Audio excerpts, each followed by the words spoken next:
सध्या मुंबई महानगरपालिका निवडणुकीची रणधुमाळी सुरू आहे। मुंबई महानगरपालिका निवडणुकीच्या पार्श्वभूमीवर काँग्रेस, वंचित बहुजन आघाडी, राष्ट्रीय समाज पक्ष आणि रिपब्लिकन पार्टी ऑफ इंडिया अशी मुंबई विकास आघाडी स्थापन करण्यात आली असून मुंबईच्या सर्वसामान्य जनतेचे प्रश्न आणि मुंबईचे प्रश्न घेऊन काँग्रेस पक्ष निवडणुकीच्या रिंगणात उतरलाय। प्रचाराचं वारं वेगाने वाहत आहे। असं असताना काँग्रेस पक्षाने कसा जोर लावलाय या निवडणुकीसाठी यावर मुंबई काँग्रेस अध्यक्ष वर्षा गायकवाड यांच्याशी बातचीत केली आहे आमच्या प्रतिनिधी मीनाक्षी म्हात्रे यांनी।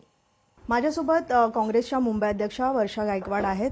ताई, खरं तर वंचित सोबत आपण आघाडी केलेली आहे। असं असताना पहिल्यांदा तरी काँग्रेसची काय नेमकी भूमिका आहे आणि काय रणनीती आहे मुंबई महानगरपालिकेसाठी?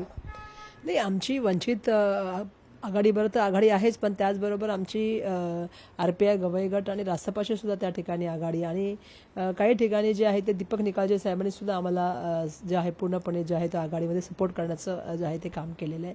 त्यामुळे मी त्यांचीसुद्धा आभारी आहे। सांगायचं तात्पर्य असं आहे की ही आघाडी ऐतिहासिक अशी आघाडी आणि मुंबईच्या माध्यमातून सुरू झालेली आघाडी ही महाराष्ट्राला एक वेगळी दिशा दाखवणारी आहे।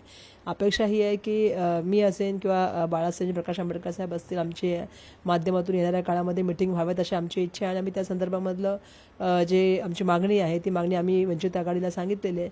त्याचबरोबर उद्या 11 तारखेला 7 वाजता उद्या जे आहे ते आमची आणि RPIचे जे गवई गट यांची बैठक जी आहे ती घाटकोपरला असणार आहे। त्यामुळे आम्ही सातत्याने हा प्रयत्न करतोय की प्रत्येक ठिकाणी जे आहे ते आपण एकत्रपणे गेलं पाहिजे।